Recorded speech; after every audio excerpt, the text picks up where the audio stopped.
Hello dear students, welcome back to my channel physics SPC. Electrostatics का एक question. The electric field at a distance 3r/2 from the centre of charge conducting spherical shell of radius r is E। The electric field at distance r/2 from the centre of the sphere is. ठीक है, solution.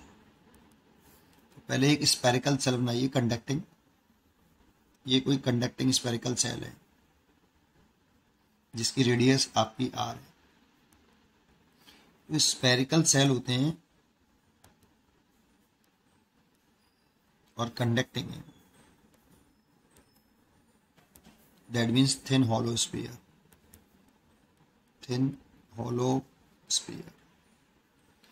तो हमें ये पता होना चाहिए कि किसी भी कंडक्टर को, चाहे वो सॉलिड कंडक्टिंग स्फीयर हो, चाहे हॉलो कंडक्टिंग स्फीयर हो, कंडक्टिंग है तो उसको चार्ज देते हैं। सारा चार्ज उसके आउटर सरफेस पे ही डिस्ट्रीब्यूट होता है, सरफेस पे नहीं, आउटर सरफेस पे डिस्ट्रीब्यूट होता है।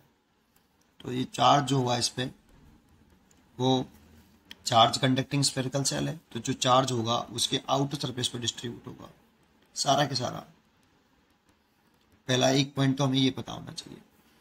अगर सॉलिड स्फीयर भी होता है ना कंडक्टिंग, तब भी सारा चार्ज उसके आउटर सरफेस पे डिस्ट्रीब्यूट होता है।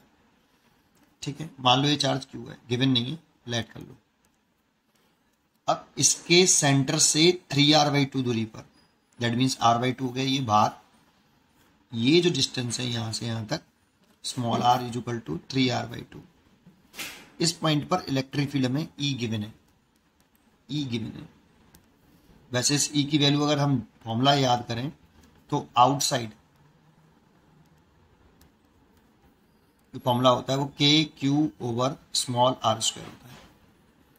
यहां पर आपका Q की वैल्यू गिवन नहीं है, कितना है, चार्ज है, लेकिन इलेक्ट्रिक फील्ड गिवन है E। ठीक है, और R की वैल्यू दे रखी है हमें यहाँ पे 3r/2। तो आप चाहो तो इस वाले पॉइंट पे जो इलेक्ट्रिक फील्ड दे रखी है KQ और 3r/2 का होल स्क्वायर, चलो ऐसे लिख लो। लेकिन पूछा कहां पर इलेक्ट्रिक फील्ड में, electric field at a distance r/2 from the centre of the sphere. तो इससे r/2 डिस्टेंस पर small r is equal to r/2, इस पॉइंट पर इलेक्ट्रिक फील्ड पूछा है। तो इस जगह पर अगर हम इसे गॉस थ्योरम से करें तो इस जगह पर एक गॉसियन सरफेस बनानी पड़ेगी symmetrically. This is a Gaussian surface, इसको हम क्या बोल रहे हैं, गॉसियन सरफेस।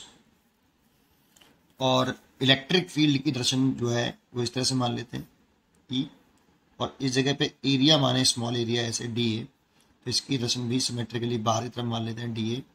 तो थीटा तो 0 डिग्री हो गया।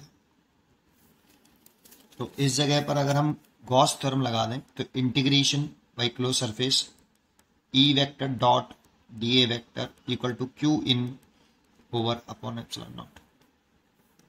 तो integration E dA cos 0 degree is equal to Q in 0।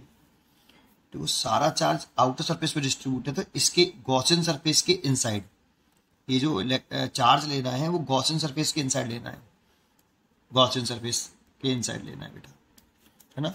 तो वो तो 0 है। और E dA का इंटीग्रेशन करें अगर हम, तो गॉसियन सरफेस का टोटल एरिया आ जाएगा 4π स्मॉल r²।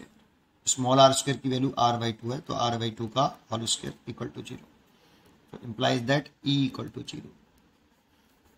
और एक बात सीधा सा बताएं कि कोई भी आपका कंडक्टिंग स्फीयर है, चाहे सॉलिड कंडक्टिंग स्फीयर हो चाहे हॉलो कंडक्टिंग स्फीयर हो, उसको अगर चार्ज दिया जा रहा है, चार्ज दे रहे हैं, तो सारा चार्ज उसके आउट सरफेस पर होता है। उस चार्ज की वजह से इनसाइड इलेक्ट्रिक फील्ड इंटेंसिटी 0 ही होती है।